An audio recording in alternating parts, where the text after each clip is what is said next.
성경으로 본 한유 동조론, 이 이스라엘과 우리 대한민국이 혈통적으로 봤을 때 한 혈통이다. 에, 대한민국과 이스라엘은 한 형제국이다. 라는 이런 주장들이 요즘 많이 이슈가 되고 있고 유튜브에서도 많이 소개가 되고 있습니다. 제가 몇 년 전에 무지개 민족 고조선의 역사의 비밀이라는 책을 출간을 하면서 그 책의 내용의 핵심이 성경적으로 볼 때 우리 민족은 이스라엘과 한 혈통이다. 언약의 혈통이다. 그것을 밝혔죠. 노아, 셈, 아르박사, 셀라, 에베 이렇게 성경적으로 볼 때 이제 이 언약이 이렇게 이제 전달이 되는데 에벨은 강을 건넌 자, 다시 말해서 히브리라는 뜻입니다. 여기부터 히브리라는 말이 나온 거죠. 히브리. 이스라엘을 가리켜 히브리 민족 아니면 히브리인, 유대인, 뭐 이스라엘이라고 이렇게 이제 몇 가지 이제 칭하는데 뭐 이스라엘이라는 단어는 뭐 약복강강에서 야곱이 이 하나님과 이제 겨루어서 이겼다. 그래서 하나님이 이스라엘을 하라. 하나님과 겨루어 이겼다라는 이름을 주셨죠. 그때부터 이제 이스라엘이라는 이제 명칭이 주어진 거고요. 그 유대인 뭐라고 한 것은 이제 솔로몬 다음에 이제 여로보암 그 자식 때 북이스라엘과 남유다로 이제 나라가 이제 갈라졌죠. 북이스라엘 10지파, 남유다, 베냐민 두 지파 이렇게 이제 나라가 이제 쪼개졌는데, 그래서 이제 남유다 그 북이스라엘은 아수르에서 멸망을 당하면서 혼혈족이 됐죠. 혼혈 정책에 의해서 그 사마리아인들입니다. 그리고 이제 남유다와 베냐민 지파가 있는데, 그래서 이 유대인이라고 했을 때 그 이제 남유다는 이제 바벨론에서 이제 포로가 됐는데, 이제 그때부터 이제 포로된 사람들, 그 유대인, 뭐 유다, 뭐 유대인이라고는 말이 이제 거기부터 나온 거죠. 그런데 이제 히브리인이라는 것은 이제 요 에베, 이 히브리라는 뜻이 강을 건넌 자라는 뜻이 있거든요. 그때 이때부터 히브리라는 명칭이 이제 주어진 거예요. 강을 건넌 자, 에베. 그런데 에벨의 두 자식이 있는데 벨렉과 육단이 있습니다. 벨렉의 6대손이 아브라함이고, 아브라함을 통해서 이스라엘 나라라는 것이 만들어졌고, 그 이스라엘 혈통을 통해서 예수님이 이 땅에 오셨습니다. 예수님의 초림의 길을 예비하는 사명이 바로 그 이스라엘의 사명이었습니다. 그래서 이제 이게 이제 서방의 히브리인이다. 그런데 또 하나의 히브리인이 있습니다. 에벨의 두 번째 자식 욕단이 있습니다. 욕단. 욕단이 실상은 욕단이 동방으로 갔는데, 이 동방으로 갔을 때 노아셈, 아르박셀라 이 노아와 함께 욕단이 동방으로 갔다. 가서 건국한 나라가 바로 오조선이고 이민족이다라는 거죠.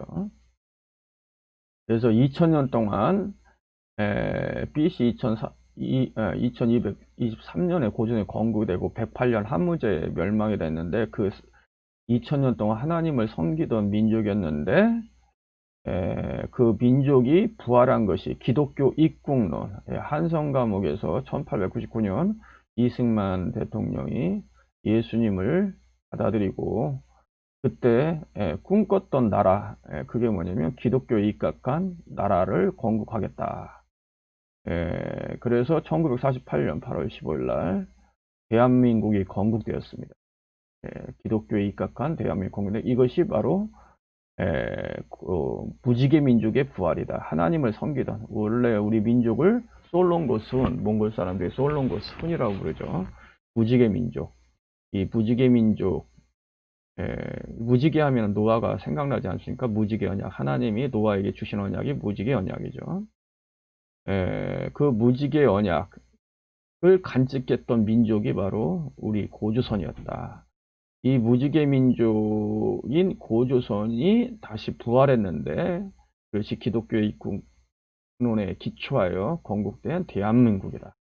그래서 짧은 시간 안에 전 세계를 선교를 주도하는 가장 강력한 나라로 부상을 한 것은 우연이 아니라 하나님의 언약의 성취고, 우리 역사 가운데 하나님의 언약이 지금 성취되고 있다는 것을 제가 말씀을 드렸습니다. 그래서 실상은 거슬러 올라가면 그 서방의 히브리인 이스라엘과 그다음 동방의 히브리인 우리 민족은 에벨렉에서 난 그 한 형제국이다. 형제국이다. 그런데 이 형제국인 바로 이스라엘과 이 대한민국은 결국 이제 마지막 시대에 복음 안에서 만나서 마지막 사명을 감당함으로 주님이 재림하는 길을 예비하는 사명, 그리고 모든 민족에게 우리 형제들이 만나서 모든 민족을 깨우는 그런 일도 함께 할 것이다 라는 거죠. 그래서 놀랍게도 우리 대한민국이 건국됐을 때 건국한 그 국보 이승만 그 부인 그 여사가 프란체스카인데, 그 프란체스카가 유대인이다. 유대인. 오스틀렉의 유대인.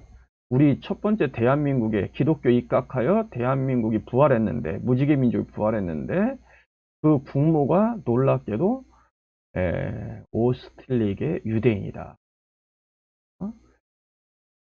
그런 내용들이 참 우연이 아니다. 그리고 이 형제국이 놀랍게도 1948년도 이 45년이 아닙니다. 48년도에 같이 동시대에 바로 나라가 함께 건국이 됐다. 뭐 이런 것들이 뭐 우연이 아니다. 하나님의 경륜이 있다라는 거죠. 그런데 이제 이런 내용들이 요즘 이제 뭐 이것이 역사적으로 좀 실증이 되고 있습니다. 한번 그런 내용들을 좀 살펴보겠습니다. 그래서 이제 김정민 박사라는 분이 있는데 그분이 이제 주장하는 내용을 제가 조금 정리한 건데요. 현 이스라엘의 80%는 케레이족인 유대인이라는 거예요. 여러분, 이스라엘은 이제 아슈케나주 유대인들이 한 80%입니다. 한 1200만 정도 되고요. 그 다음에 쉐파르딤 유대인들이 한 20% 됩니다. 한 450만 정도. 그 정도 되는데요. 그런데 그 80%에 속하는 이스라엘의 아슈케나족이 실상은 케레이족이라는 거예요. 케레이족. 그런데 이 케레이족이 실상은 우리 민족의 원류입니다. 원류. 이 케레이라는 단어에서 이 코리가 실상 고구려거든요. 우리가 코리아에 있을 때 그 코리아가 실상은 고려 시대 때 뭐 아랍인들 이제 서양인들이 와서 이제 문물 이제 교역을 했었는데, 그들이 우리 고구려를 코리아, 꼬레아 뭐 이렇게 불렀습니다. 이게 뭐냐면 꼬리족이다. 이제 꼬리족. 그래서 실상은 우리 민족은 한 형제다, 한 혈통을 가지고 있다라는 주장이죠.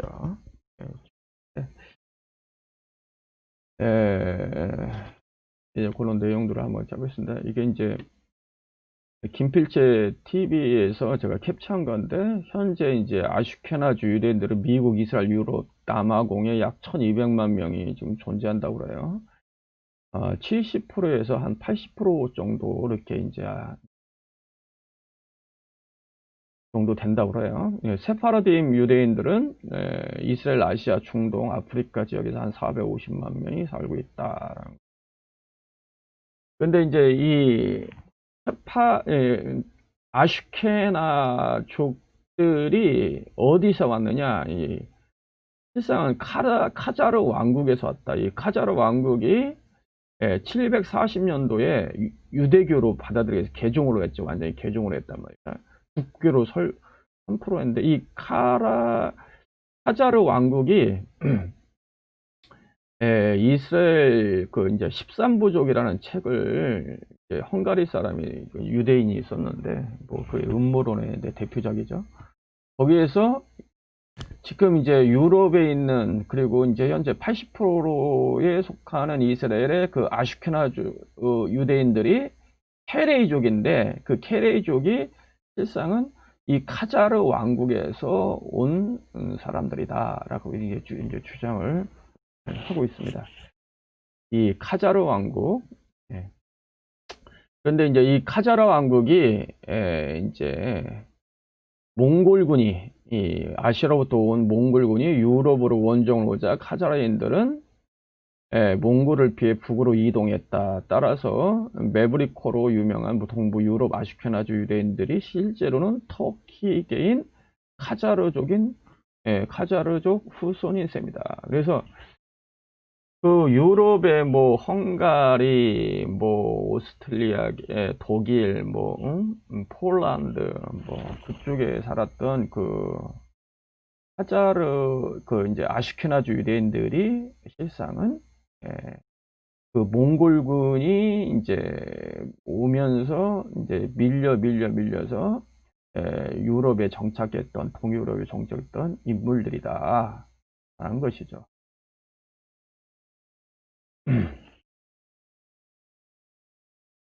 예, 예. 아셔 커에스토라라는 이제 헝가리 이제 그 유대인이 그 제 13부족이라는 이 책을 이제 저술을 했는데 요 책 내용에서 아슈케나주 유대인들은 이제 카자르에서 왔다는데 그 카자르의 사람들이 바로 터키를 상회하던 케레이트들이다라는 기록이 있어요. 케레이트, 가라이트, 이게 가라이츠, 이제 민족, 복속, 뭐 사람들 이제 복수가 되는 거죠. 가라이트, 이제 카라이트, 가라이트 이게 케레이트라는 거죠. 예. 그런데 이제 중요한 것은 이 케레이트, 이제 아슈케나주 유대인들, 현재 이스라엘 80%를 차지하는 아슈케나주 유대인들이 실상은 케레이트들이라는 거죠. 케레이트들.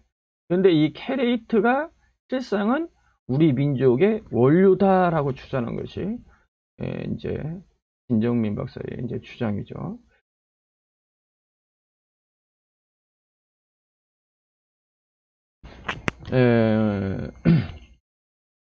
이 케레이라는 것이 이제 이 코리인 것이 지금 바이칼로스에 살고 있는 사람들이 이제 코리족입니다. 코리족. 이제 몇 년 전에 그 이제 KBS 다큐에서 이제 나온 내용인데요. 이제 세계에서 가장 DNA가 우리 민족과 가까운 민족을 찾아보니까 바이칼로스에 있는 브리야트 자치공화국이라고 하는데 거기에 이제 코리족이 삽니다. 코리족. 그 코리족이 우리 민족의 혈통과 가장 가깝더라 하는 거예요. 실상은 그 코리족이 남방으로 내려오면서 실상은 이제 고구려를 세운 거예요. 그래서 이 고구려를 고대 이제 중국 발음이 코리입니다. 코리. 그래서 이제 고구려가 코리거든요. 이제 고리에서 그래서 이 코리. 현재 중국에서 이제 고구려를 뭐라고 이야기하냐면 카오리라고 카오리. 이제 카오리 이게 이제 사실 이제 코리에서 온 거거든요. 코리의 발음이에요. 그리고 동방 경묵록 마르코 폴로가 이제 14세기인가요? 그때 이제 쓴 책인데 이제 고구려를 그때 그 책에서 이제 까우리라고 했어. 까우리. 그러니까 코리, 까우리, 카오리 이게 다 같은 얘기예요. 예, 꼬레야, 이제 아까 얘기했듯이 아랍 사람들이 고구려 당시 우리 민족을, 고구려를 코리아라고 불렀습니다. 유럽에서는 꼬레아라고 그러죠. 꼬레아. 이것이 다 콜이라는 말에서 나온 거예요. 콜이. 그런데 이 콜이라는 말이 실상은 페레이와 같은 얘기다. 간단하다. 하는 거죠. 예, 그리고 이제 결례도 실상은 콜에서 나온 겁니다. 우리는 결례다. 한결에 한이라는 뜻이 큰 뜻이래요. 그러니까 큰 꼬리족이다. 뭐 그런 뜻입니다.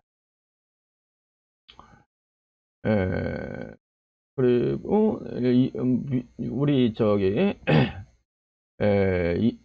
미국의 그 이제 러시아에서는 우리 민족을 한국인을 까리에츠라고 합니다. 까리에츠. 이게 다 케레이, 코리 이런 데서 나온 거예요.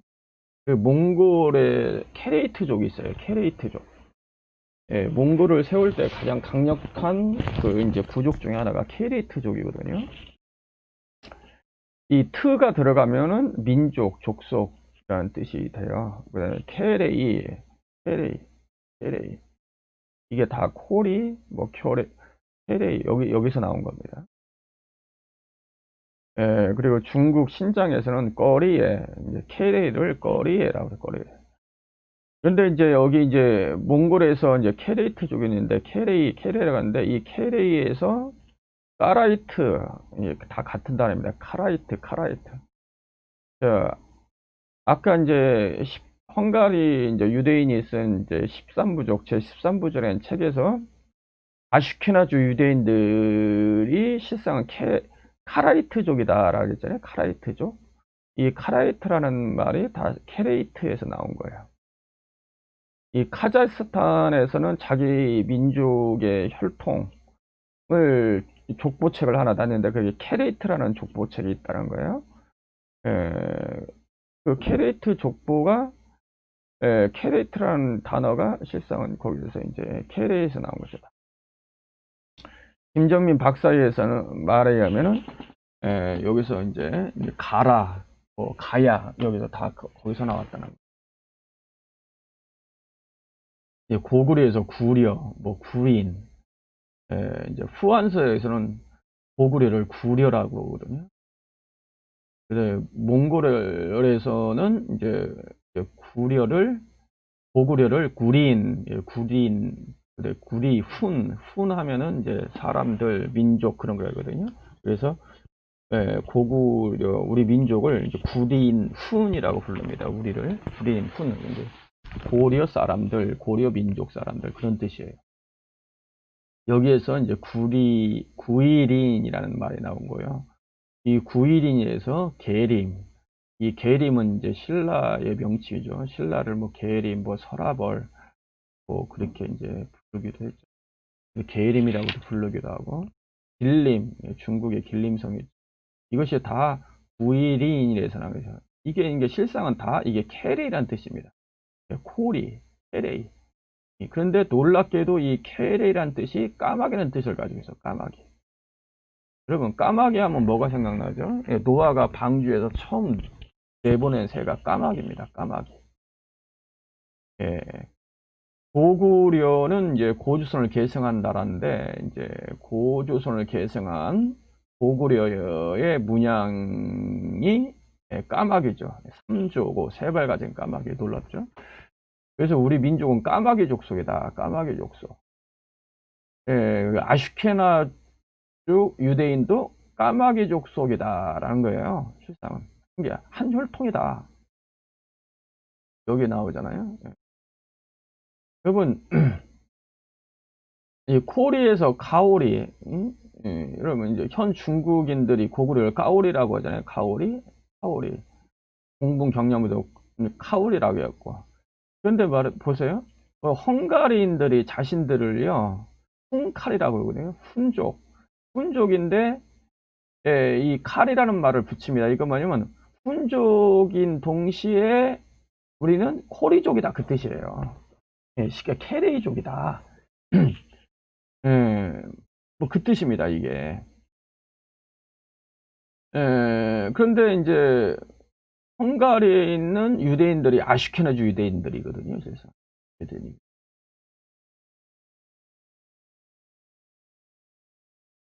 이 카자르라는 단어도 뭐 김정민 박사에 의하면 이 카리, 카자르 뭐 여기서 나왔다고 그래요. 예. 요건 뭐 더, 예, 뭐 그분의 주장이니까. 예, 예. 그래서 어쨌든 간에 이 거슬러 올라가면 우리 민족은 이제 실상을 보세요. 우리 민족은 이 캐레이족이거든요. 코리, 고구려, 코레아 이게 다 구리어, 구린, 게림, 킬링. 우리는 이제 코리족인데 이 캐레이족이에요. 캐레이족인데 보니까 이스라엘도 캐레이트, 카라이트 제 13부족이라는 책에서 에, 아시케나주의 그들의 혈통을 추적해 보니까 카자르의 케레이족이다, 카라이트다 하는 거예요. 그러니까 한 혈통에 이게 연결이 돼 있죠. 그래도 또 헝가리인들도 보니까 자신들을 카리, 코리,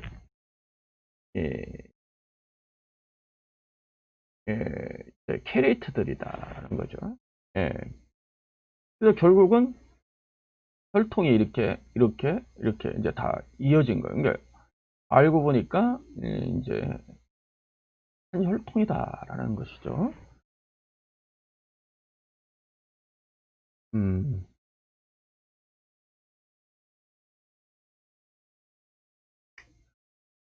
이제 코리족의 시조의 탄생지는 오이홈, 썸, 바이칼란 서중부에 있는데 이들은 여기가 중요한데 동몽골 쪽으로 이동해 이제 무이르 노르 부근에 분화하고 한 계파는 서진하여 몽골 초원을 나와서 몽골족을 이루고 몽골족. 그래서 몽골인들이 자기들 코리족이라고 주장을 하는 내용들이 많이 있습니다. 이제 권원철 박사가 이제 고구려 발해인 징기스칸 책이 썼는데요. 그 책이 굉장히 유명한 책입니다. 29개 언어를 이제 그런 언어를 분석을 하고 그런 고서들을 분석을 해서 징기스칸이 고구려의 혈통이고 발해의 혈통이다, 왕족이다라고 주장을 하고 있습니다. 이제 그게 조금 일리가 있어요. 이제 호리족이 이제 몽골 초원으로 가서 이제 몽골을 이뤘다. 그러면 이 몽골 유목민을 징기스칸이 통합을 했죠. 통합하는데 그 중에 하나가 이제 가장 강력한 부족이 케레이트족이었어요. 케레이트족. 실제 케레이트족이 살고 있었습니다. 그리고 몽골인들이 굉장히 우리 민족과 좀 이제 혈연경계가 있다라고 보면 되겠습니다. 다른 한 계파는 동진하여 남주와 한반도로 나와서 고구려족을 이루었다. 이제 고구려족을 이루었다. 그래서 1921년 혁명 이후 근대 교육을 받기 전에는 이 지역 사람들이 고을리로 이름을 썼다고 한다. 이 바이칼 호수 뭐 그 인근 그 주위를 다 고을리라고 했다는 거예요. 고을리. 이제 고구려 뭐 그런 뜻이죠. 후한서와 양서 등에서는 고구려 시조 주몽을 부기 등의 나라에서는 고리국이라고 썼다. 그래서요, 이 바이칼 호수에 있었던 코리족 있잖아요. 이 코리족은 실상은 실크로드를 통해서 파미르 공원, 텐션 산맥, 알타이 산맥을 지나서 이 바이칼 호수까지 온 겁니다. 그들이 이제 코리족입니다. 코리족. 그들이 실상은 노아와 욕단과 함께 왔던 바로 믿음의 언약 자손들입니다. 믿음의 언약. 이들이 한쪽으로는 이렇게 이제 몽골 초원으로 이제 이동을 했어요. 몽골 초원 이렇게. 이 중에 몽골 초원에 정착했던 그 부족 중에 지금도 역사적으로 남아있던 족속이 가장 강력 장소의 케레이트족이거든요.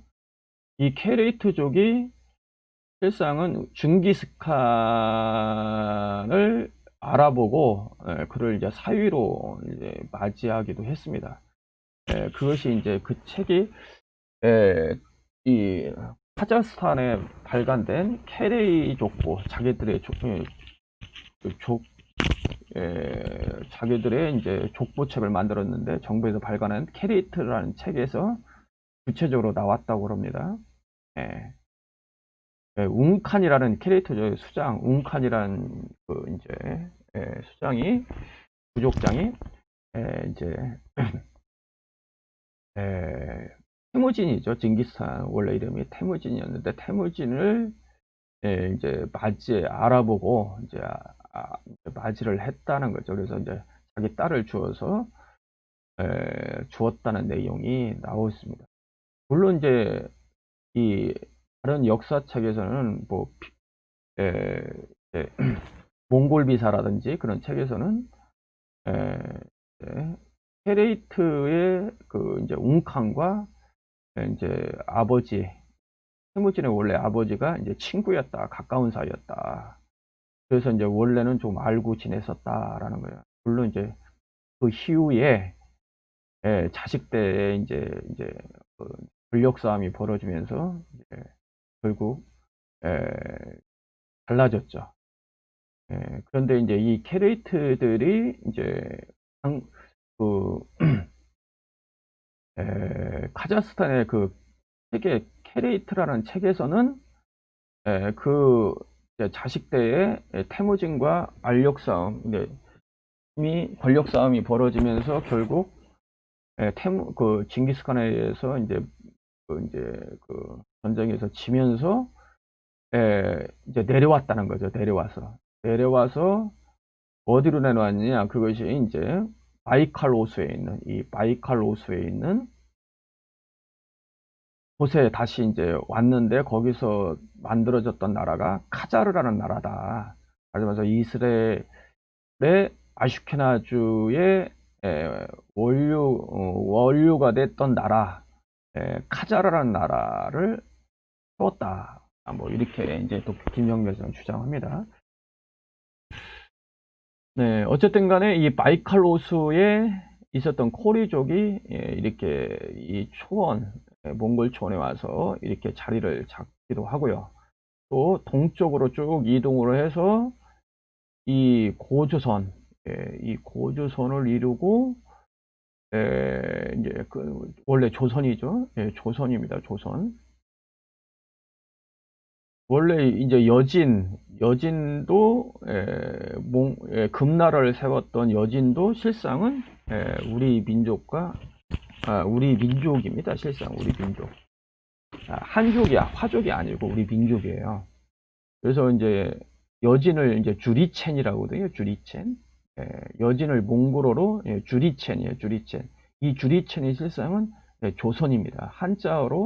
주리첸을 한자로 할 때 이제 조선이 조선.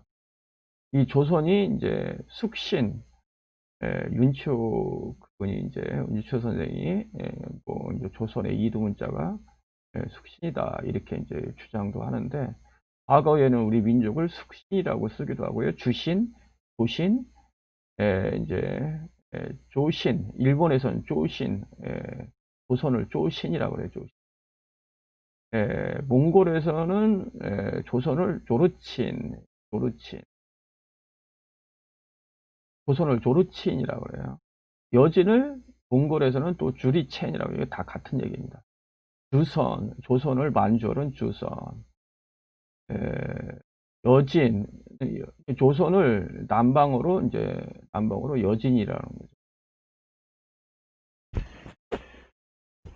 그래서 이 금나라, 청나라, 이 금나라를 다시 부활시킨 이 금나라, 이 청나라, 이게 다 실상은 이 코리족이 세운 나라입니다. 코리족이 세운 나라.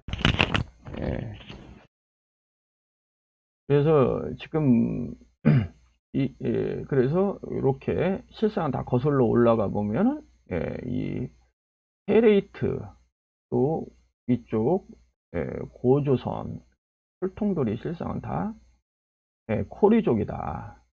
물론 이제 이 고조선은요 9개 족속으로 이루어졌다고 그래요. 여러 족속인데 그런데 일단은 노아와 욕단의 그 형제들에 의해서 혈통들에 의해서 이제 자손들에 의해서 이제 족속들이 쭉 만들어진 나라가 이제 고조선입니다. 이제 2000년 동안 진행하면서 이제 이렇게 여러 족속으로 나눠졌는데 그 핵심적인 족속 중에 하나가 이제 케레이트라는 거, 요걸 잊지 마셔야 돼요. 이 케레이트들이 실상은 결의, 고려 이런 말이 여기서 다 나온 거고 우리 혈통 중에 하나 핵심이다. 그리고 이 케레이트들이 13부족, 제13부족이란 책에서 지금 현재 80%에 속하는 이스라엘 80%의 아슈케나주 유대인들의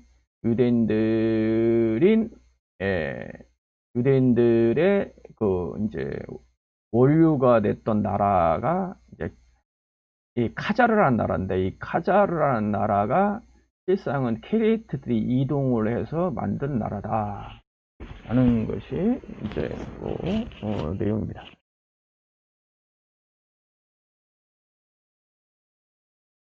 그래서 원래는 이제 금나라도 요전에 여진족에 의해서 이제 금나라가 만들어졌잖아요. 이 금나라도 실상은 이 케레이트 이 고려인들의 다 가는 혈통입니다. 그래서 금나라의 본명이 원래 주리진이에요. 주리. 금나라에서 만든 이제 금지라는 책이 있어요. 역사서. 근데 자기들을 주리진이라고 했습니다. 이게 조선이라는 뜻이에요. 조선. 주리진. 이게 누리진, 주리진 이제 다 같은 얘기예요. 누리 이게 온 나라 이게 진이 원래 조선을 진이라고 했거든요. 진. 그래서 여기 있잖아요. 자기들을 뭐라고 했냐면 금지해서 금나라의 본명은 주리진으로 여진 또는 여진, 류진으로 와전대 불렸으며 벌한 사람들은 여진으로 불렀다. 숙신의 후예로 발해의 일종이다. 여기 나오죠. 숙신. 이 숙신이 그러니까 금나라는 자신들을 가리켜 숙신의 후예다. 조선의 후예다. 그리고 발해의 일종이다. 이 발해는 고구려가 망하면서 이제 발해 유민, 발해들이 이제 만들어졌었지 않습니까? 발해가 이제 그러니까 고구려를 개성한 것이 발해고 발해를 이은 것이 이제 졸본부여 이 고구려입니다. 고구려. 이 발해의 일종이다라고 하잖아요. 그죠? 예. 청나라의 그래서 금나라를 개성한 그 청나라의 초기 국호도 주센이었습니다. 주센, 여진, 주센. 압록강 북부 만주의 작은 땅에서 시작한 청나라는 국호가 여진 청홀이다. 몽골 이후 중국 영토를 가장 넓혔고 현대 중국의 토대가 되었다. 중국의 토대가 됐던 이 중원, 이 만주 이거 다 통일한 게 실상은 코리족에 의해서 이 주센, 이 조선 코리족에 의해서 이게 된 거예요, 실상. 그래서 몽골촌의 자리를 이제 잡았던 케레이트족 있죠. 원래 이제 여기 이게 마이칼로스잖아요. 이 코리족이 내려오면서 이제 케레이트라는 민족이 하나 형성이 됐죠. 이 뭐 메르키트, 나이만, 타타르 이거 징기스칸이 완전히 이걸 이제 통합을 해버렸죠. 근데 이 징기스칸도 실상은 에, 저, 정원철 박사에 의하면은 고구려 발해인 징기스칸이라는 책에서 역사적인 사료를 통해서 그 증명을 했죠. 고구려의 혈통이다. 고구려 발해의 혈통이다. 시크에서 코리족이다 이런 거죠. 코리족. 알고 보면 거슬러 올라가 보면 그렇다 이거죠. 이 케레이트족이 이렇게 이제 밀려서 여기에 와서 나라를 세웠는데 이게 카자르 왕국입니다. 카자르 왕국. 이 카자르 왕국이 바로 740년도에 바로 유대교로 국교로 개종을 완전히 이제 선언을 합니다.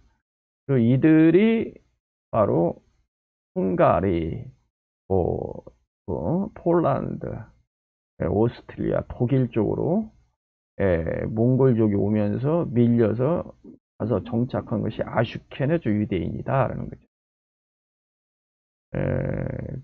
그래서 이 케레이트들이 바로 이쪽으로 와가지고 이쪽으로도 많이 이동을 했습니다. 이쪽으로 많이 이동을 해서 그래서 고조선 안에 이제 케레이트들이 있었고 또 우리 민족을 이루는 한 원류 중에 하나다.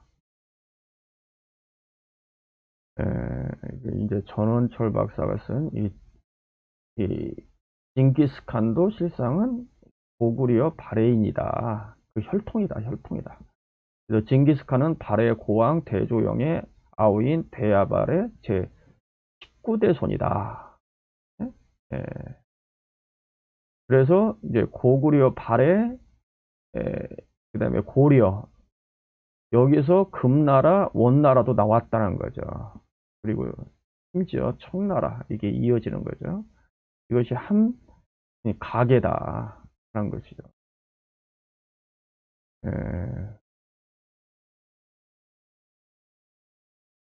그래서 이제 몽골 비사에 이런 말이 나왔어요. 이제 징기스칸의 조상인 알랑고아의 아버지가 이제 홀릴 라르타이 메르케인인데 이 징기스칸의 조상인 알랑고아의 아버지가 실상은 코리족이다. 코리족. 예, 실상은 계속 거슬러 올라가 보니까 이 징기스칸도 코리족이었다. 그런 거예요. 그래서 이제 이 케레이트족, 결국 이 케레이트족이 굉장히 중요한데, 이 케레이트족, 코리족, 케레이트족, 카자르. 그런데 이 케레이트족이 실상은 유대인이다. 좀 아슈케나즈 유대인이라는 거죠. 이 케레이트 왕국이 이렇게 이제 케레이트, 몽골에 의해서 이제 쭉 밀려와서 여기에 또 정착을 했습니다. 물론 이제 여기 정착하기 전에도 여기 이제 케레이트들이 살고 있었다는 거예요. 이제 김전미 박사에 의하면 그 이제 케레이 족보라는 그 카자흐스탄의 책의 내용을 살펴보면 원래 이제 여기 이제 케레이트들이 살았었는데 이들이 이제 저기 이제 몽골 쪽 초원으로 갔었다는 거예요. 이제 갔다가 그 이제 거란에 의해서 다시 이제 쫓겨 내려와서 이쪽으로 다시 돌아와 가지고 나라를 세우는데 그 케레이트족, 그 카자르 왕국이다 이렇게 이제 주장을 또 그분을 또 하셔요.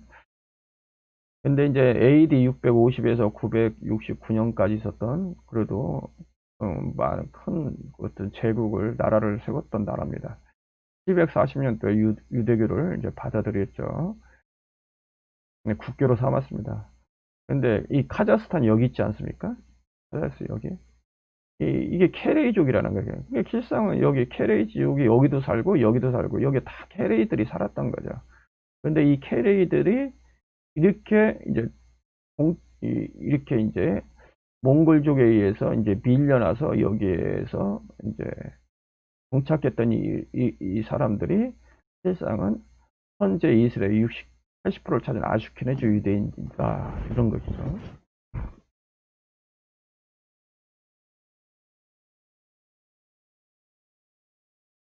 이 킵자크 강국이라는 것도 이제 좀 주의해서 볼 필요가 있죠. 왜 그러냐면은 여기가 이제 카자르 헤레이트들이 중심에서 세웠던 카자르라는 나라가 여기가 있지 않습니까? 그리고 여기에 이제 케레이족들이 중심에 대해서 세운 지금 현재 이제 카자흐스탄이죠. 카자흐스탄. 이게 다 캐레이들이 살았던 곳이 아니십니까? 근데 이제 1237년에 바로 마툰이라는 이게 몽골이 이렇게 쭉 이제 동유럽까지 이제 지배를 했는데 갑자기 칸이 죽습니다. 칸이 죽으면서 같이 이제 다시 이제 그 회군을 하는데 그 중에 회군하는데 이제 카자스 이제 마투라는 그 이제 사람이 여기서 이제 남아가지고 이 나라를 세운 것이 이제 킵차크 강국이죠. 근데 이게 이제 다 이 손안에 있으면서 이 지역을 다 지배를 했기 때문에 이제 한번 연구해야 할 나라라고 이제 보여집니다. 그래서 이제 원래 몽골이 징기스칸이 죽으면서 이제 나라가 이렇게 쪼개졌죠. 킵차크 왕국. 어마어마하죠. 여기 동유럽까지 이렇게 다 지배했던 나라야. 일항국, 예, 차카타 양국, 오고타 양국, 원나라 이렇게 이제 나라가 이제 쪼개졌습니다. 그래서 살펴볼 필요가 있고요.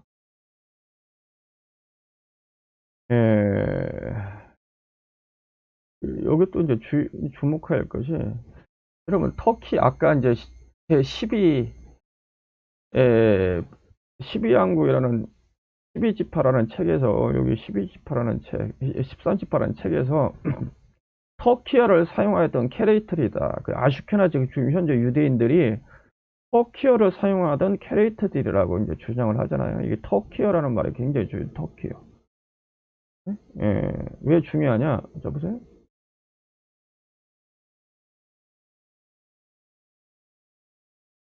이 터키인들이 주장하는 바인데 터키의 조상의 발원지를 바이칼로스 일대로 보고 자기 조상이 일대에서 발원한 몽골 흑로족으로 본다. 이렇게 주장하고 있어요. 그러니까 보세요. 아슈케나 유대인들이 터키어를 사용하고 있는 페레이족이다라고 주장을 이제 12지파에서 하는데 그것이 이제 아슈케나주 유대인들인데 그런데 우리 민족과 터키의 혈통의 발원지를 하나로 보고 있어요. 그것이 어디다? 바이칼로스다. 이 바이칼로스가 뭐예요? 코리족이 살았던 데 아닙니까? 그래서 유대인과 우리의 혈통이 뭔가 연관성이 있다라는 것을 말하고 있는 거죠. 예, 원래 이제 신라의 시조가 이제 김일제인데 동명함비에서 이제 훈족으로 이야기하고 있습니다. 그렇죠? 그러니까 우리 민족과 그 터키어를 사용했던 케레이트 아슈케나 유대인들이 한 혈통이라는 것을 좀 말하지 않는가. 이게 다 연구해봐야 할 내용들입니다. 뭐 그렇다라고 보다도 연구해 본 내용들이라.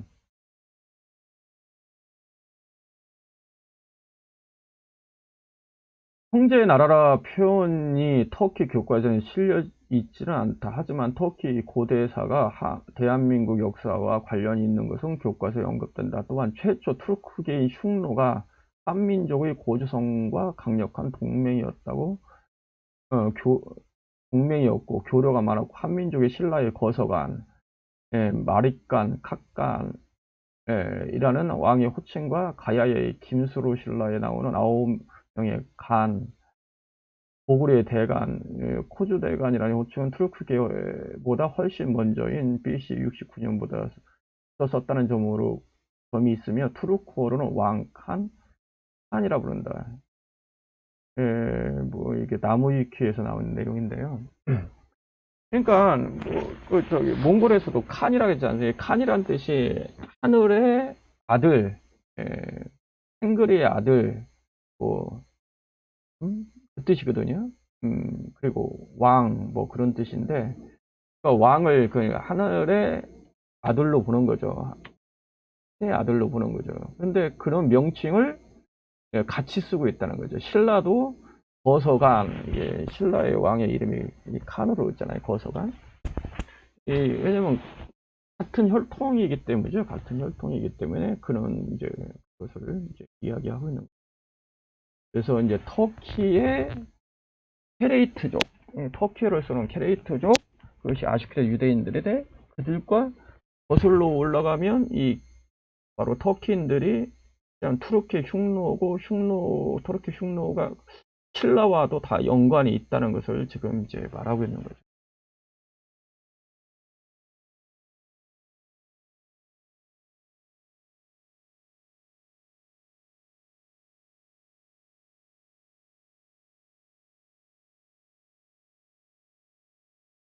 예, 그래서 이제 이 김정민 박사라는 분이 이제 제13 부족이라는 그 헝가리 사람이 쓴 유대인이 쓴 그 책에서 아슈케나즈 유대인들이 실상은 카자르, 과거에 그 카자르를 건국했던 그 케레이트들이다 하는 거예요. 그런데 이 카자르라는 나라는 기마민족으로 알타이기의 언어를 사용한다. 우리하고 좀 같죠. 또 놀랍게도 세계 국가로 구성된 연방국이다. 그러면 이제 우리 민족의 고조선이죠. 고조선이 만, 진한, 변한 3연방 체제로 이루어졌습니다. 그 같죠. 원래 우리 민족은 삼일체 하나님을 믿는 민족이었어요. 하늘에 있는 삼일체 하나님. 그래서 우리 예전에 삼신 할머니란 말이 나오잖아요. 할머니가 이제 점제해 준다. 이걸 점제해 준다는 이 생명의 근원은 하나님 아닙니까? 이제 하나님이 실상은 삼신이다, 삼신이다. 뭐 그런 것이 이제 우리 민족에 지금 흘러내는 거예요. 원래는 과거는 우리 하늘에 있었던 세신 하나님 그것이 이제 삼태극으로 이제 나타난 거거든요. 삼태극은 실상은 놀랍게도 마이칼로스에서 많이 이제 사용되던 문양입니다. 이게 삼태극. 그것은 이제 하나님을 상징하는 거예요. 하나님, 우주의 원리가 되는 삼일체 하나님을 이제 문양으로 이제 표현한 것이 삼태극입니다. 우주의 원리가 되는 하나님, 삼일체 하나님이죠. 성경적으로 삼일체 하나님. 그래서 우리는 삼신사상을 가지고 있어요. 원래 고주선이 신사상. 네.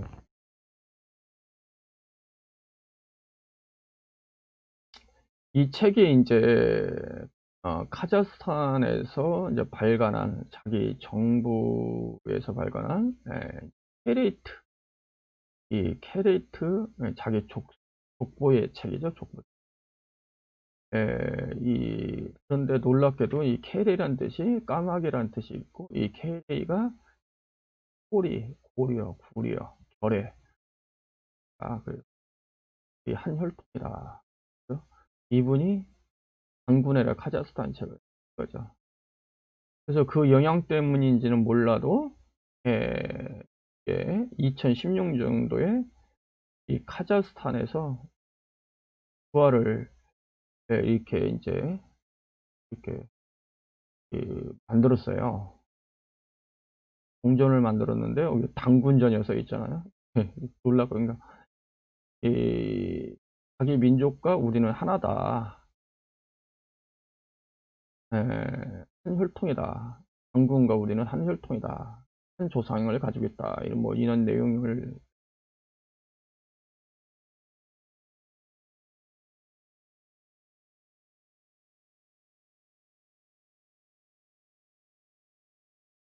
탱글이 우마이가 어머니, 우마이, 탱글이, 우마이, 탱글이라는 것이 이제 당군이라는 뜻이죠.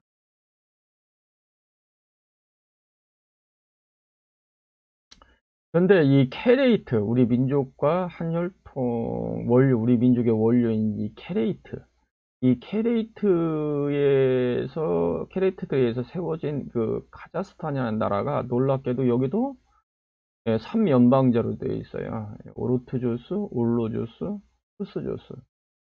그리고 더 놀라운 것은 이 수도가 아스타나인데 우리 고조선의 수도도 아사달이죠. 우리 수도는 아사달. 발음이 거의 같죠.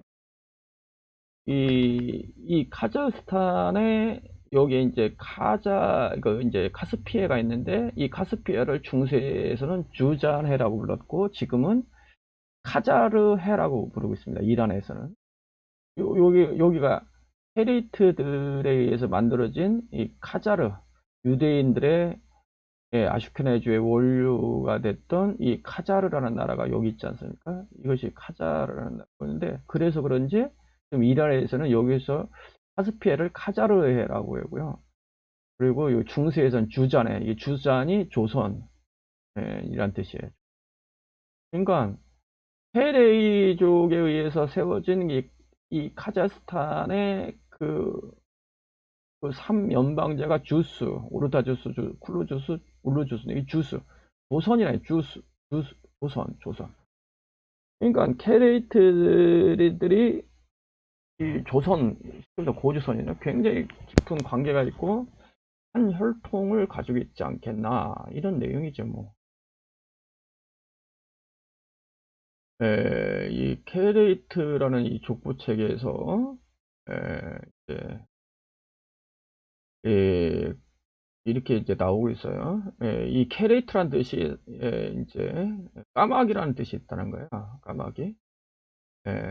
삼육을 뜻하며 이 키레트가 케레이트라고. 키레트란 삼육을 뜻하는 것으로서 거대한 새를 의미한다. 고대 몽골어에서는 허리에, 예, 페리에라고 불렀으며 오늘날은 에레라고 부른다. 까마귀, 검은새라 부른다. 콘케리에는 큰 까마귀란 뜻으로 현대 몽골에서는 온헤레라 한다.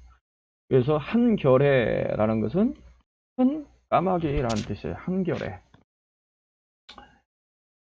그래서 케레이 왕국은 5세기, 8세경에 토쿠스 오구주, 아홉결의 화살이라는 불리던 지역에서 시작되었다.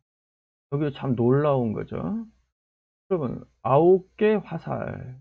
이 화살, 여러분 이제 우리 족속, 씨족, 할 때 그 화살 촉이 들어가 있죠. 여러분, 그 케레이족의 실상은 한자는요, 제가 쓴 책에서도 얘기했지만은 상나라에서 한자를 만들어 내가 상나가 동이족이라는 우리 민족. 그래서 이 9개의 화살이란 뜻인데, 여기서 불리던 지역에서 시작된 게 9개의 족속에 구성된 곳에서 페레이족이 나왔다는 거예요. 페레이족이 시작됐다는 거예요. 그런데 여러분, 고조선은 이제 구이족의 구이족을 고조선을 구이족이라고 그러거든요. 일맥상통으로 한 거죠. 그러니까 이건 이제 카자흐스탄의 케레이 족보에서 나온 내용이에요. 그러니까 실상은 이 케레이들이 실상은 이 고조선과 이제 연결이 돼 있다는 것을 볼 수가 있는 거죠.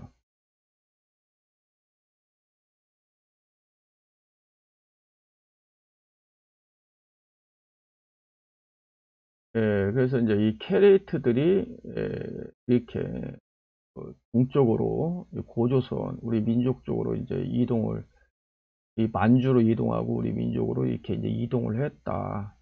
그리고 서진을 해서 여기 동유럽까지 다 정착을 했고, 그리고 인도 쪽으로도 내려갔다. 이렇게 이제 이 케이트들.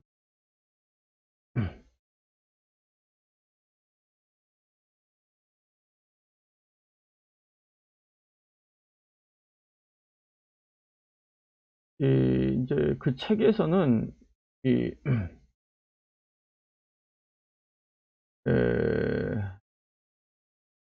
케레이트들이 몽골의 아르칸 하이 언덕에서 시작이 돼가지고 8세기, 9세기에 이 만주 쪽에 왔었다는 거예요.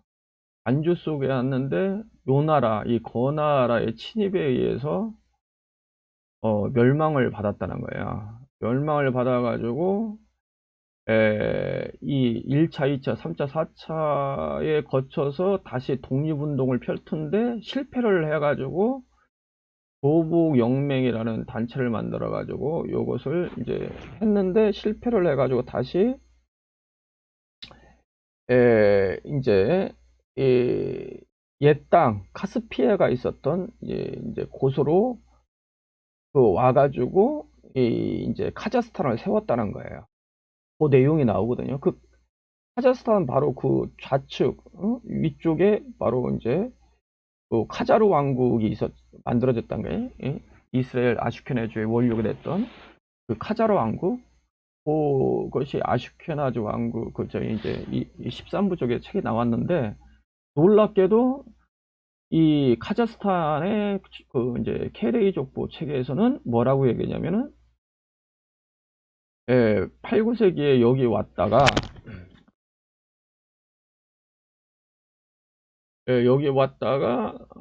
이제 여기에서 요 나라에 침입을 해서 이기지 못하고 다시 이제 왔다는 거예요. 와가지고 나라를 세운 것이 카자흐스탄이라는데, 그 카자흐스탄이 바로 12왕국에서 13왕국에서 말하고 있는 그 이스라엘의 카자르 왕국이 바로 그 지점에 있었다는 거죠.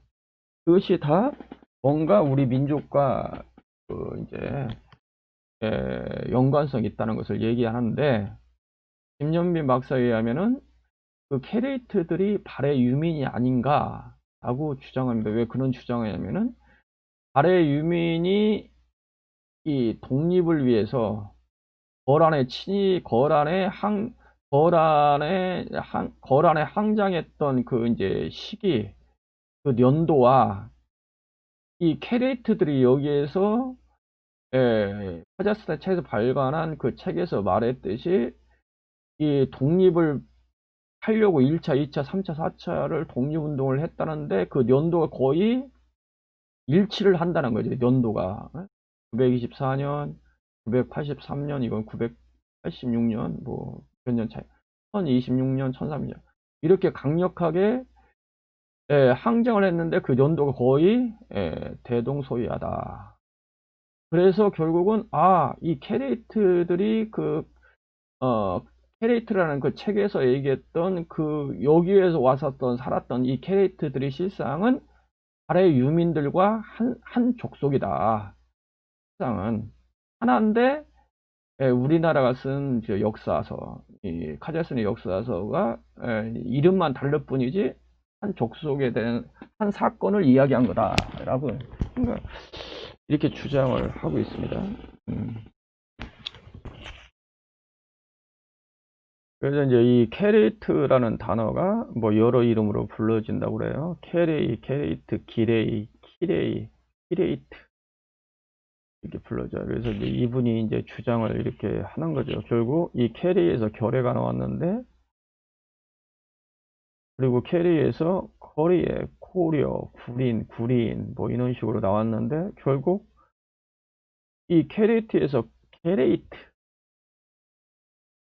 가라이트, 아까 12왕국에서 이스라엘 아슈케나즈 유대인들이 카라이트라고 하잖아요. 그래서 결국 거슬러 올라오면 한 족속이다. 이렇게 이제 나오는 거죠. 게레에서 결의 고여, 게레의 까마귀라는 뜻이에요. 파르미 공원. 그리고 몽골 사람들이 자신들이 이제 파르미 공원에서 왔다라고 또 주장을 하기도 하네요. 그런데 케레이들의 시원이 파르미라고 카자흐스탄 책에서 나오고 있다는 거예요. 그러니까 이게 맞는 것이, 실상은 노아와 욕단이 이 동방까지 오는 길에 바로 이제 카자르가 있고, 이 케레이트들을 중심으로 한 이제 카자흐스탄도 있고, 그리고 쭉 바이칼로스도 있고, 텐샨샤면 바이칼로스도 있고, 이게 이제 실크로드거든요. 그 실크로드 길을 쫓아서 노아 욕단이 왔기 때문에 파르미르 공원부터 이렇게 쭉 온 거예요. 이게 파르미 공원이 실상 훈족 아니면 테레이족의 바로 이제 근원지로 이야기한 거예요. 파르미 공원. 놀랍게도 파르미 공원에 이제 에덴 동산의 이야기, 노아 홍수의 이야기가 다 거기에 이제 전해져 내려옵니다. 왜 그러냐면 노아가 그 지역을 이제 지나왔기 때문이죠. 지나왔기 때문이죠. 그래서 그 지역을 중심으로 해서 캐리족이 분포화를 쭉 하고 있는 거예요. 실상 까마귀 족속.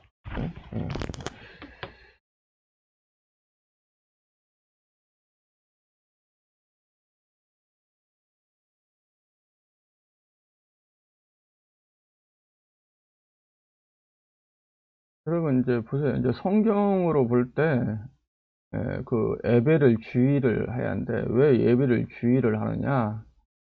주목을 해야 할 필요가 있습니다. 왜냐면 성경에서 이제 언약의 자손들이요. 노아, 셈, 아르박살라, 에벨. 이렇게 이제 혈통이 이어지거든요. 근데 그 에벨이 강을 건넌 자라고 그러는데, 이 에벨이 바로 히브리라는 뜻이에요. 강을 건넌 자라는 것이 히브리라는 걸 강을 건넌 자. 근데 요 에벨을 주목해야 할 이유가 뭐냐면 성경에서 그렇게 지목을 했어요. 자, 보세요. 풀면이 노아, 이 셈 다음에 이 두 자식이 있음에도 이렇게 혈통이 이렇게 이어져요. 이어짐에도 불구하고 이걸 생략하고 에벨을 지목을 하기 때문이에요. 자, 보세요.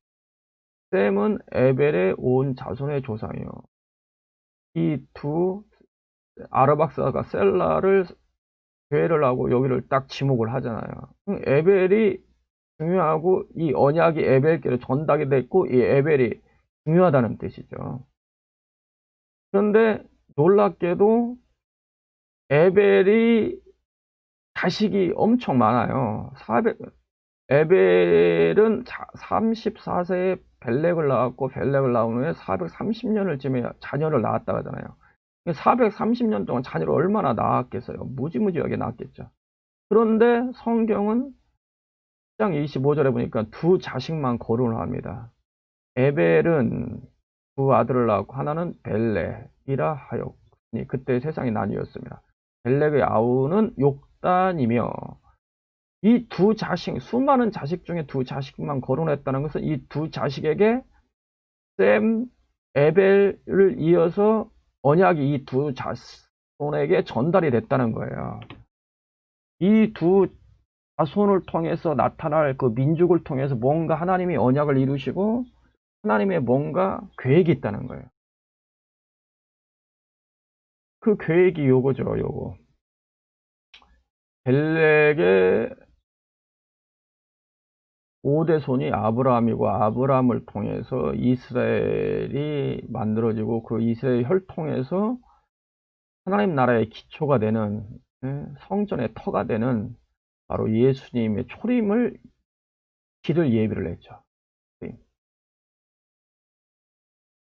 그것이 바로 서방의 히브리인 그 벨렉, 이게 다 히브리인 아닙니까? 근데 이게 사명이었고 벨렉의 또 차남 욕단이 있는 이것도 히브리인 아닙니까? 이들이 실상은 노아와 함께 바로 동방으로 가서 우리 민족이 시작됐는데 우리 민족을 시작한 민족이 고조선이에요. 고조선. 고조선이 부활한 것이 바로 대한민국이고 이 서방이 동방의 히브리를 통해서 하나님의 계획이 뭐냐면 바로 신학의 복음, 예수님의 초림은 구약의 복음의 성취입니다. 예수님은 구약의 복음의 성취예요. 선지자들에게 전해진 복음이 바로 메시아인데 그 선지에 전했던 그 구약의 복음인 메시아에 대해 예언이 성취됐는데 그게 예수예요. 그래서 예수는 구약의 복음이 성취고 구약의 복음이 핵심입니다. 이게 초림의 사건이거든요. 근데 하나님의 아들이 오셔서 증거한 신학의 복음이 있어요. 신학의 예언이 있어요. 그것이 천국 복음이라 합니다. 이 천국 복음이 이 마지막 시대에 이 동방의 히브리인에게 열리고 이 비밀이 바로 온 땅에 증거되고 바로 형제국인 이스라엘도 그 복음을 받아들여서 마지막 주님이 다시 오는 길을 예비하는 것이 바로 이 동방의 히브리의 사명이다 하는 거예요. 그래서 우리 민족은 놀랍게도 개천절이 이제 네이버 백과사전에 찾아보면 우리 민족의 시작을 BC 2457년으로 이야기하고 있는데 이 해가 놀랍게도 노아가 방주에서 나와서 새 시대를 열었던 해와 일치를 한다. 그리고 바벨탑 사건이 있었던 벨렉 24세 때 바벨탑 사건이 있는데 이때 동방의 고조선이 건국이 된 거예요. 그러므로 고조선을 건국한 인물들은 바벨탑 사건에 참여하지 아니하는 완전히 나시린과 어떤 구별된 언약자손들에서 시작된 것이 우리 민족이고 고조선이다라는 거죠. 그러면 성경에서 그 당시 고조선 건국 당시 살아있었던 믿음의 언약자손을 추적해 보니까 그들이 노아셈, 아르박사스, 엘라에벨, 욕단 이런 인물들이었다라는 거죠. 그래서 우리 민족은 무지개 민족, 노아에 의해서 언약자손에 의해서 무지개 민족에서 동방에 숨겨놨다가 마지막 시대에 쓰시개에서 숨겨놨다가 바로 2000년 만에 다시 무지개 민족이 부활했는데 그것이 바로 이 이승만이라는 청년을 1899년 하나님은 부르셔서 기독교의 입국론에 입각하여 나라를 다시 무지개 민족을 부활시켰는데 그것이 대한민국이고 이 대한민국이 그래서 짧은 시간에 전 세계를 선교를 주도하는 나라로 만들어버린 거다. 그리고 이 마지막 시대에 우리 민족의 천국봄을 열어서 하나님이 일을 하고 계시다라는 거죠.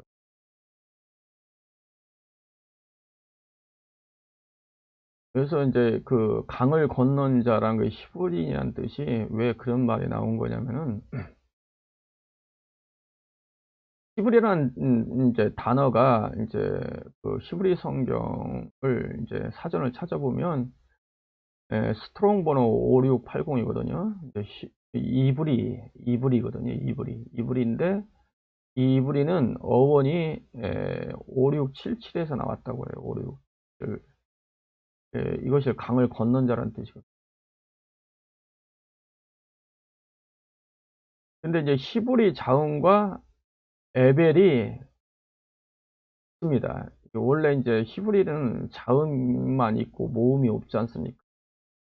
모음은 이제 그 이후에 모음은 이제 원래는 자음만 있는데 모음은 이제 붙인 거예요, 그냥 읽기 위해서. 근데 이 자음을 보면 똑같지 않습니까? 그죠? 자음이 똑같죠. 아인, 에드, 레쉬 이 발음이 똑같지 않습니까? 그래서 에벨과 히브리는 같다는 거예요. 에벨부터 히브리라는 말이 여기부터 이제 시작된 거예요. 히브리, 에벨, 이 에벨.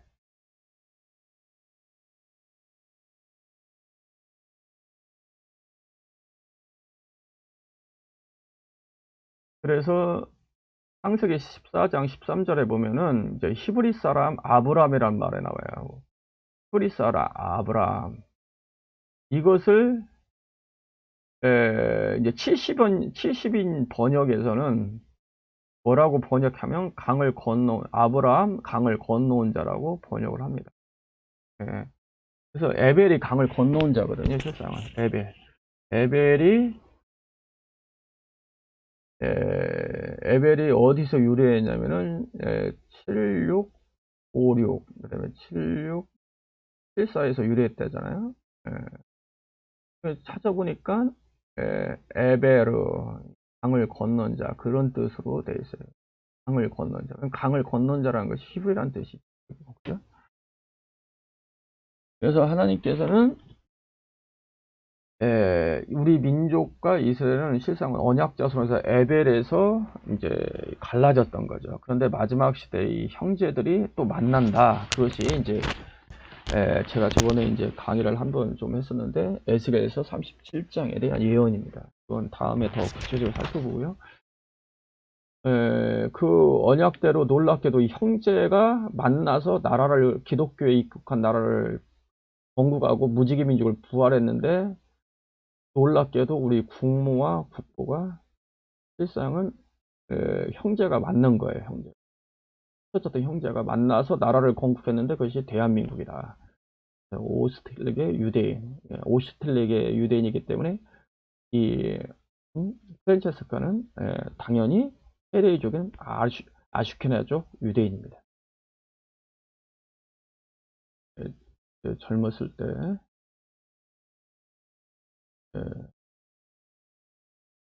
여러분 이, 이 영부인이 그 우리 대한민국을 건국하는 데 강력한 역할을 많이 했습니다. 여러분, 어, 1941년도에 이승만 대통령이 전 세계에 각인되고 미국의 정계에 각인이 됐던 책이 바로 재팬 인사이드 아웃이라는 책이에요. 그 책은 이제 바로 일본이 태평양을 가서 진주만을 폭격할 것이다 라는 그 예언한 책인데, 그 책을 쓰게 된 그 여러 가지 배경을 살펴보면 바로 이 프란체스카가 도움을 줬다라고 이제 보여지는 거죠. 왜 이분이 그 일본이 미국을 칠 거라는 것을 알게 됐냐면은 여러 가지 이제 정보를 입수를 하셨겠지만은 이분이 큰그 프란체스카가 도움을 줬을 것이다. 왜 그러냐면은 이런 보고개혁이라는 게 있어요. 일본이 세웠던 이 만주에 이스라엘 나라를 세우려고 했던 그 보고개혁이 있는데, 여러분 이 이스라엘 나라는 이거 일본은 그 유대인들을 엄청나게 연구를 많이 했습니다. 왜냐면 세계에 유대인이 사는 지역마다 그 지역이 강력한 그 이제 세계를 움직이는 이제 도시가 되고 나라가 된다는 것을 이제 보고, 또 유대인들이 세계에 영향을 끼치는 것을 보고 금융권을 다 움직인다는 걸 보고 미국을 움직인다는 걸 알고 유대인을 일본 사람도 굉장히 많이 연구를 했습니다. 그래서 유대인들의 도움을 받게 되고, 그래서 그들이 주장한 것이 뭐냐면은 유대인과 일본인은 그 유대인은 이스라엘의 단지파다라는 주장이 있었어요. 그 인류 동조론이라고 해서, 그래서 메이지 유신을 일으키는 데 있어서도 유대인의 엄청난 자금이 이제 도움을 받았고요. 그것이 다 이제 이제 동존이라는 그 이론에서 나왔던 그 내용들입니다. 그리고 러일 전쟁할 때도 러시아를 그렇게 그 강대국인 러시아를 해서 전쟁에서 승리했던 이유도 유대인들의 도움을 받았기 때문이야. 유대인들의 자금이 한 40% 군사 자금을 지원을 했습니다. 유대인들이 일본을. 그런 배경도 있고요. 그렇기 때문에 이제 이 만주를 집어먹고 저 이제 대륙을 향해서 전진을 하는데 자꾸 이제 미국이 이제 딴지를 건지 않을까요? 브레이크를 걸고 이제 세계에 이제 여론이 별로 좋지 않으니까 유대인들을 끌어들이는 거예요. 유대인을 끌어들인 거예요. 그것이 끌어들여서 대륙을 진출하겠다라는 그런 계획이 이제 보고 계획입니다. 그 일환으로서 이제 만주에 이스라엘 나라 너희 나라를 세워줄 테니까 협력해라는 뜻이죠. 그런데 미국이 이렇게 한쪽에서 보니까 이거 뭐가 문제가 있는 거예요. 이게 자꾸 이제 딴지를 걸고, 그리고 그래서 이제 석유도 이제 끊습니다. 석유를 끊어요. 일본으로 그러니까 여러분 이제 기름이 이제 유입이 안 되면은 산업이든 뭐든 다 이제 올스톱이잖아요. 그래서 이제 일본이 미국을 칠 수밖에 없는 어떤 뭔가 이제 뭐가 이제 작동이 된 거야. 그런데 그런 사건들을 다 누가 알고 있었냐? 이 프란체스카 알고 있어요. 이거 빨리 정보를 입수했던 이유가요. 이 프란체스카의 아버지가 바로 이제 오스트리아계의 큰 사업가입니다. 그래서 외동딸인데 이 외동딸에게 이 사업을 물려주려고 엄청난 공부도 많이 시켰고 준비를 시켰는데, 사실 이제 나라도 없는 이 동양 사람 이승만이라는 그것도 나이도 한 20살 차이 나요.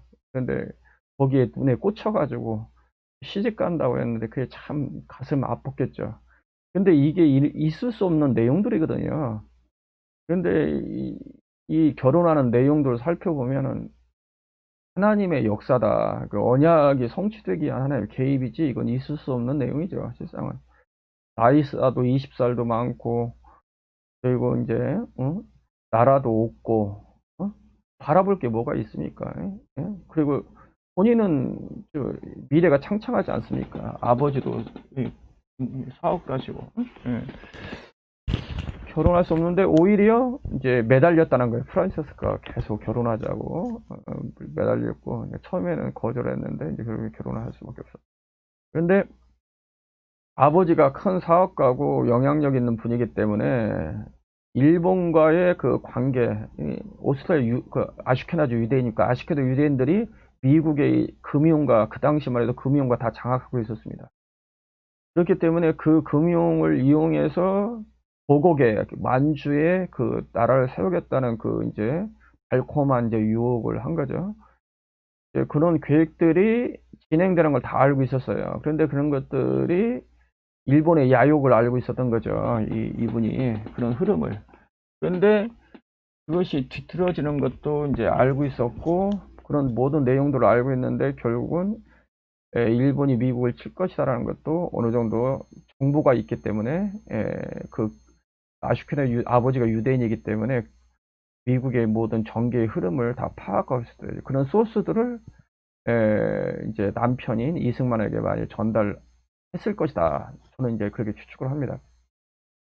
그래서 제페니 사이드 아웃이라는 책을 하게 책을 썼는데 그 책이 손이 이제 내용을 보면은 이제 손이 진물이 나도록 그 이제 프란체스카가 그 책을 받아 썼다고 그래요.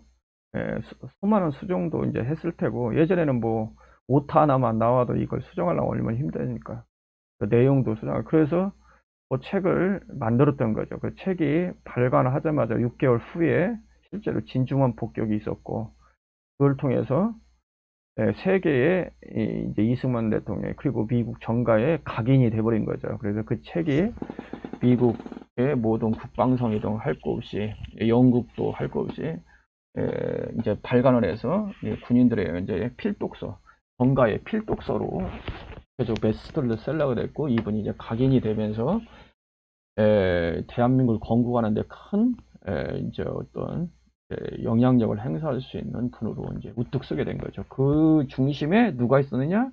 바로 우리 형제국이었던 그 이제 오스트리아 유대인 그 프란체스카가 있었던. 메갈로 더글스 우리 그 6.25 전쟁에 우리 민족의 운명을 뒤바꿨던 인천 상륙 작전을 주도했던 이분도 오스트리아 유대인 아니 그냥 유대인입니다. 아슈케나즈 유대인일 거라고 내가 한국 전쟁에 4천여 명의 유대인들이 참여를 했어요. 이게 쉬운 게 아니거든요. 4천 명이 참여했다는. 왜냐면 나라가 신생국 아닙니까? 이스라엘 나라가 신생국인데도 불구하고 몇 년 사이에 자그마치 4천 명의 유대인을 보냈다. 이것이 다 우연이 아니다라는 거죠. 프란체스카의 큰 역할도 있었던 거라고 보고 메가더 장군의 역할도 있고 그리고 우리나라의 그 5개년 개발 그 다음에 이승만 대통령 때부터 프란체스카가 이분을 소개해서 우리나라를 금융을 차관을 빌려주려는 나라가 어디 있겠습니까? 가난한 나라가. 그런데 이제 프란체스카의 소개로 인해서 이분이 오스켈에게 이제 그 사업가거든요. 이분이 이제 우리 저기를 다 도와주고 이제 차관을 빌려오는데 역할을 크게 했습니다. 그래서 중앙일보에 이렇게 나와 있고 그리고 핸드릭 하멜, 그 하멜이라는 우리나라를 소개했던 그 하멜, 하멜 표류기, 이것도 유대인이었습니다. 네덜란드 유대인. 그리고 우리나라에게 복음을 아펜젤러보다 토마스보다 먼저 소개했던 분이 바로 까를 슈츠라프 유대인입니다. 유대인. 이게 우연이 아니다. 이분이 감자 뭐 심는 법, 저장 포도주 제조법을 이분이 전달을 해줬습니다. 그런데 2019년도에 우리나라에 이스라엘 총리가 대통령이 방문을 했죠. 그래가지고 아시아 최초로 FTA를 협정을 맺고 갔습니다. 이건 우연이 아니에요. 우리 문재인 대통령이 오지 말라고 이스라엘에서 방문하겠다 하라고 하는데 오지 말라고요. 이건 결례거든요. 2018년도에 있었던 사건입니다.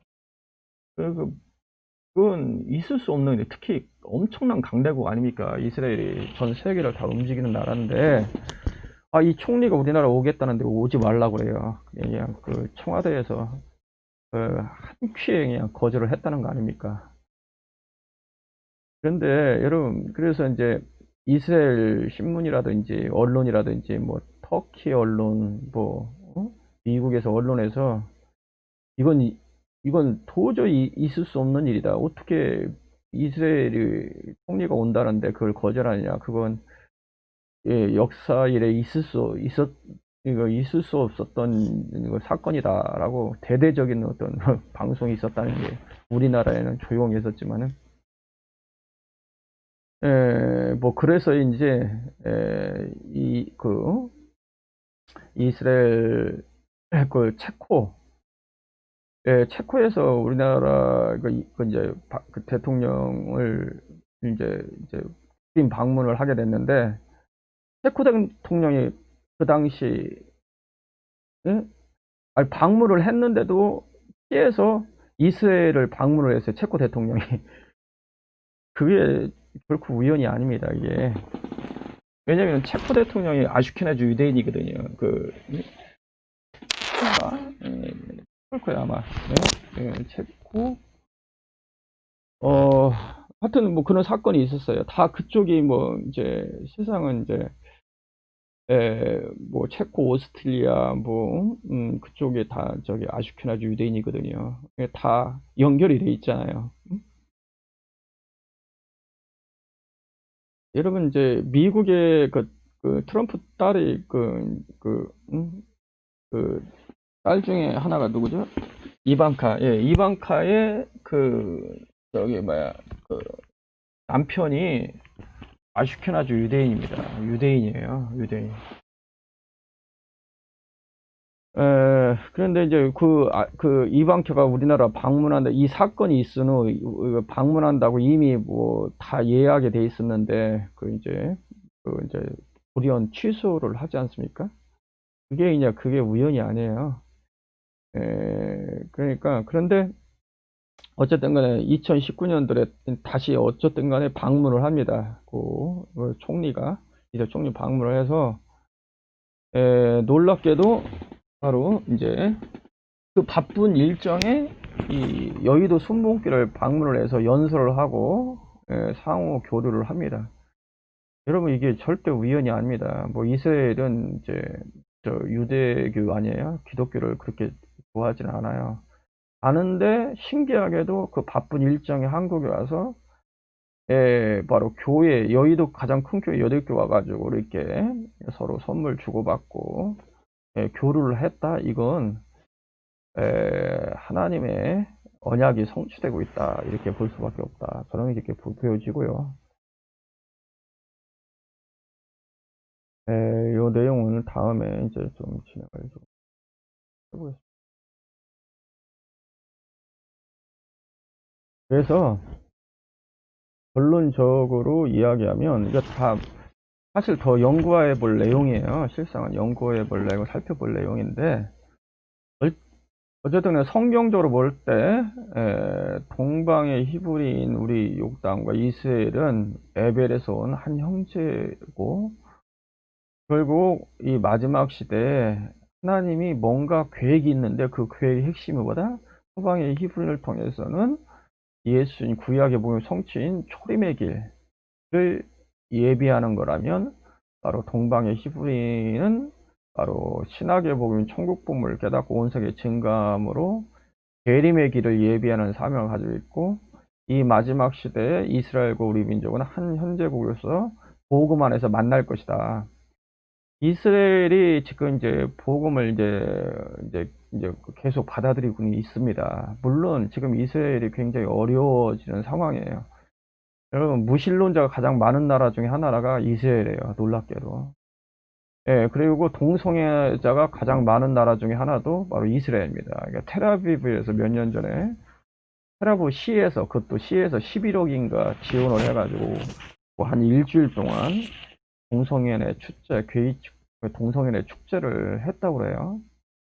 예, 법무부 장관도 동성애자라고는 말도 있고요. 예, 그만큼 이스라엘이 한편으로는 이제 타락의 길을 걷고 있습니다. 그렇지만은 이 동방의 히브리인이 바로 우리 형제국을 다시 깨닫게 해서 하나님의 경륜을 깨닫게 해서 복음을 받아들일 수 있도록, 그리고 마지막 하나님의 경륜을 깨닫고 함께 연합해서 전 세계를 깨워서 주님의 재림하는 길을 예배할 그 사명이 있습니다. 서로 협력해야 할 이유가 있어요. 그러면 공산주의가 굉장히 지금 전체주의가 뭐 디지털 정체주의, 뭐 이제 뭐 중국에선 천막이라는 걸 만들어서 뭐 CCTV가 수십만 대, 수십억 개 된다 해요. 설치한 거, 안면 인식을 통해 가지고 다 통제를 하고 있고요. 이런 시스템을 1대1로 통해서 전 세계에 이제 디지털 감시, 그다음에 전체주의로 지금 가고 있습니다. 뭐 이렇게 스마트 시티라든지 그거 다 어떻게 보면 감시 체제를 만드는 거거든요. 좋게 보면은 편리할 수도 있고, 그 다음에 이제 치안을 보호하고 다 좋을 수도 있지만, 그것을 나쁘게 쓰면은 이제 굉장히 위험한 거거든요.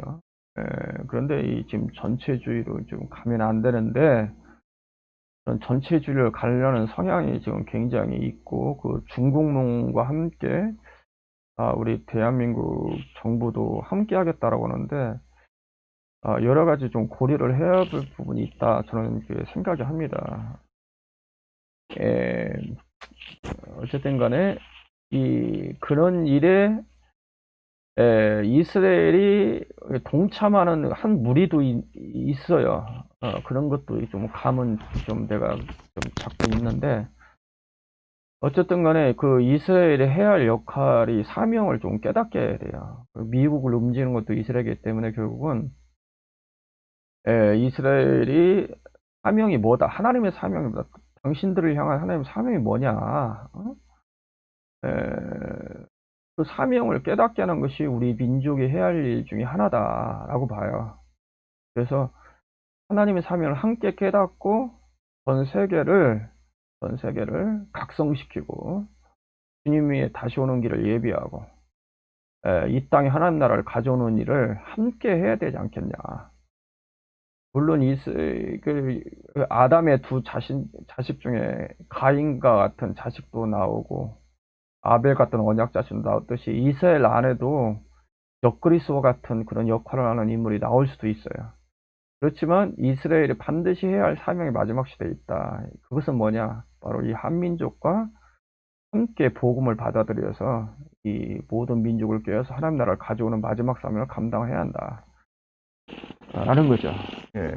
그런 입장에서 바로 이 마지막 시대에 이스라엘과 우리는 깊은 교류를, 영적인 교류도 해야 하고 정신적인 교류, 그다음에 역사의식을 함께 공유하고, 그리고 경제적인 것도 함께 공유하고, 그래서 이 땅에 전체주의를 하는 그 길을 막고 이제 시진핑 전체주의 세계화 시키려고 일제를 통해서 많이 하는데, 그런 것도 좀 우리가 좀 브레이크를 걸고, 중국 안에도 실상은 캐레이족도 많이 살고 있거든요.